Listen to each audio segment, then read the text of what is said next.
Welcome to money Manthan TV. నేను మీ ధనలక్ష్మి.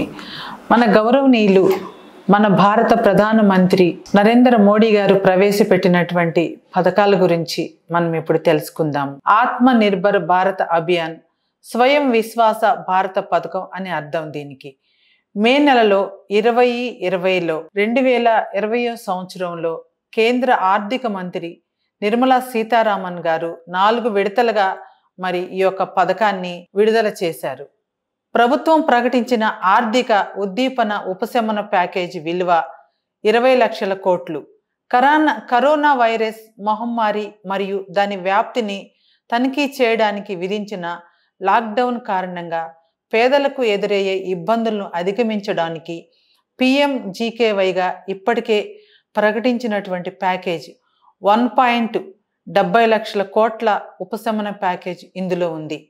భారత నిర్భర్ భారత పథకం గురించి 5 ముఖ్యమైన వాస్తవాలను మనం ఇప్పుడు తెలుసుకోవాల్సిన అవసరం ఎంతైనా ఉంది. ఆత్మ నిర్భర్ భారత్ లేదా స్వలంబన భారతదేశం కింద 5 స్తంభాలపై నిలబడాలని ప్రధానమంత్రి ప్రకటించారు. ఆర్థిక వ్యవస్థ, మౌలిక సదుపాయాలు, 21వ శతాబ్దపు సాంకేతికతతో నడిచే ఏర్పాట్లు మరియు వ్యవస్థ, డిమాండ్, వైబ్రెంట్ డెమోగ్రఫీ, 20 లక్షల కోట్ల విలువైన ప్యాకేజీ, దేశ జీడిపిలో దాదాపు 10% ప్యాకేజీ భూమి, కార్మికులు, ద్రవ్యత మరియు చట్టాలపై నొక్కి చెప్తుంది. ప్యాకేజీలో MSME, కుటీర పరిశ్రమలు, మధ్యతరగతి వలసదారులు, పరిశ్రమలు మొదలైన అనేక రంగాలలో చర్యలు ఉంటాయి.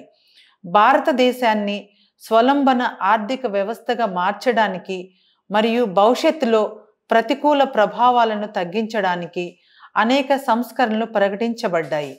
కొన్ని సంస్కరణలు సాధారణ మరియు స్పష్టమైన చట్టాలు, హేతుబద్ధమైన పన్నుల వ్యవస్థ, వ్యవసాయంలో సరఫరా గొలుసు సంస్కరణలు, సమర్థత, మానవ వనరులు, బలమైన ఆర్థిక వ్యవస్థ. ఇతర దేశాలు ప్రకటించిన వాటితో పోలిస్తే భారతదేశం యొక్క సహాయ ప్యాకేజీ ఎలా ఉందో ఇప్పుడు మనం చూద్దాం.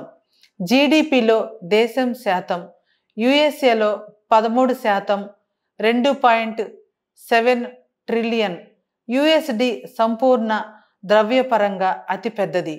Japan 21.1%, Sweden 12%, Australia 10.8%, Germany 10.7%.